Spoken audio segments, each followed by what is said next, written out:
The X-Men. So if you grew up in women. the 90s, the X people. If you grew up in the 90s, you probably remember Toy Biz made X-Men figures, and they were the best. They were the coolest. Here's Sabretooth, and you can make it look like he's injured. He's got the funny injuries. Toy Biz got picked up by Hasbro a while back, and they've been putting out Marvel Legends, which is one of the best action figure lines in history, period, at this point. And just recently, I don't know what's going on, but they are leaning hard into making some brand new X-Men figures, and I just want to talk about them for a little bit. One of the most recent waves they put out is the Apocalypse wave, which has just this amazing Sabretooth in it.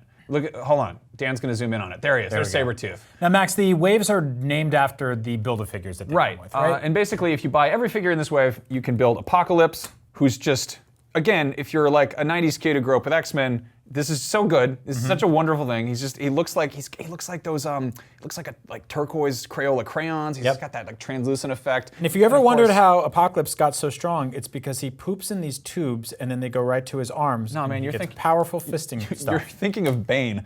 But yeah, also in this wave, you got to have a Wolverine. Wolverine shouldn't be too hard to track down. I think there's 2 in every case, but now he can fight Sabretooth. Yeah, this is like my favorite Wolverine figure in a while. Just fell off.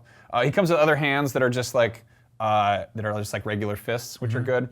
And then of course there's, going with the Jim Lee 90s aesthetic, there's also Psylocke, who's got her like weird butterfly psychic blast, which comes off. She's got her psychic katana, which is just awesome. It's got like lightning on it. Marvel Legends has been a great toy line forever, but they're getting really good about accessories lately. And then of course, if you're a fan of X Factor, here's Jamie Madrox, the Multiple Man, who comes with like interchangeable heads if you want to buy like 3 of them and have him just hanging out being himself. This is always like a difficult or a difficult character to make a toy of, because his whole power is to have more than one of himself.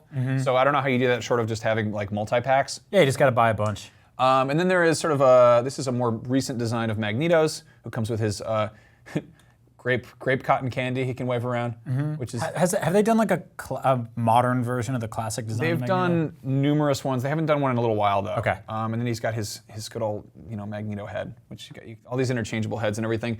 And then here's one from the kind of classic 70s Claremont era, Gladiator, the Majestrix of the Shi'ar Empire's personal bodyguard, who I think is a pretty cool design, but I feel like they went too 90s with the sculpt. Like his boots are too sort of modernized, whereas the whole character design is like very, very just disco fabulous. And then Very Village People. My personal favorite is 80s Storm. That's a great toy. There's a whole thing. Apparently, it was actually meant as sort of a joke in the 80s, where Storm sort of has like a midlife crisis and she just goes punk. And then she winds up becoming the leader of the Morlocks because she beats the crap out of Callisto in a subway station. And then she actually fights Cyclops for leadership of the X-Men. And it's just, Storm in the 80s is just the best. She's the coolest ever, and I'm so happy that they made this figure.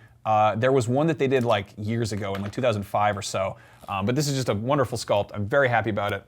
And in summation, these are my toys. However, there's some cool stuff like this. Stop doing that. You really need to stop doing that. Look at him. It's distracting. He's the it's world's taking away strongest grandfather. A lot of people tune into the show to learn about Marvel Legends. They're learning a lot about what it's like to be a That's strong not grandfather. how that's supposed to work. This is great. He poops into the tubes. They go in his hands, and he goes right to the gym. A lot of people do love to customize Marvel Legends. And They're really very fun good for that. Here's something that's going to really just upset a lot of people.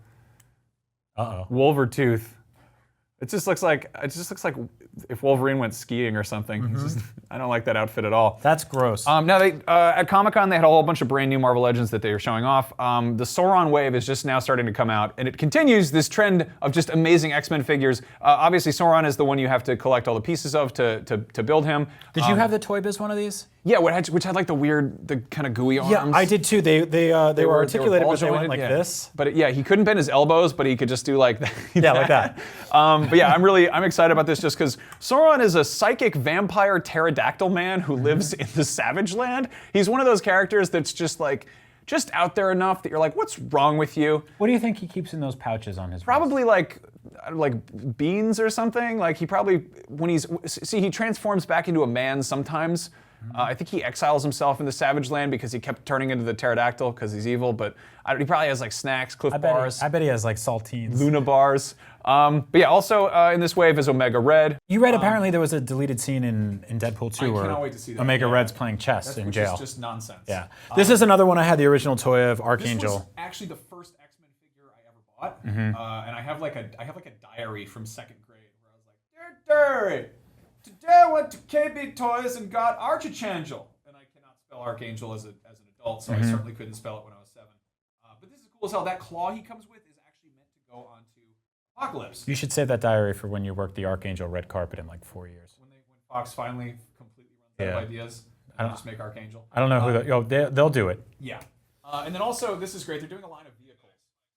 My mic's dead. Are you kidding me? I was in the middle of talking about the X-Men. All right, I'll just shout at Brian's chest. So anyway, here's Professor X. They're doing He's really good. They gave him of, his little car. Yeah, and which technically I don't know if that counts as a vehicle. You know, it's really just it's a wheelchair. I don't think it's your vehicle when it's how you get around. Yeah, because you have. But I love that cool like hover chair. That's a good one. And here's a big one they're doing. This is confusing. I think it's a Toys R Us exclusive, but Toys R Us just went out of business. Hold on, we're changing my batteries. Hold on. That's a Sentinel, basically. So you saw them in a couple of the movies, but they never really did them just right. That's to scale to these figures, which means he's what, like 18 inches tall? 20 that's inches? That's got to be like a 16-inch tall figure at least. 6 to 7 feet tall? They did a Sentinel in like the Build-A-Figure series ages ago, but it was... Is it on now? It's cool. It's on. My mic works. There we go. And that comes with Days of Future Past Wolverine, which is just awesome. I don't know where you're going to actually buy this thing, but I'm totally on board. And then they've been doing tons of Deadpool stuff, obviously, because Deadpool's huge right now. But he comes with there's a vehicle Deadpool that's his scooter that comes with a dog and a squirrel because they just threw the style guide out the window with Deadpool. So, I like this action set here too, where it looks like he just wrecked a Parisian luncheon. Yeah, no, he just drove through a bistro. Yeah, just ruined it. Big fan of that. Yeah, so I'm just really happy that we're getting tons of X-Men figures, and those are the X-Men figures. And in conclusion, I think they are great. They are. This is probably the best time ever for X-Men figures, right? I think we've got a. Oh no, we're getting scanned for viruses. Look at this. Can they pull it up? No. Yeah, let's see. Did they hide it? So this is actually just. I don't know if you can see this. Our set is just a JPEG. Not real. Like it's not a real. It's not. I mean, obviously, but it's funny. There's the mouse. See? Look at that. Get out of here. Shoo. Go on.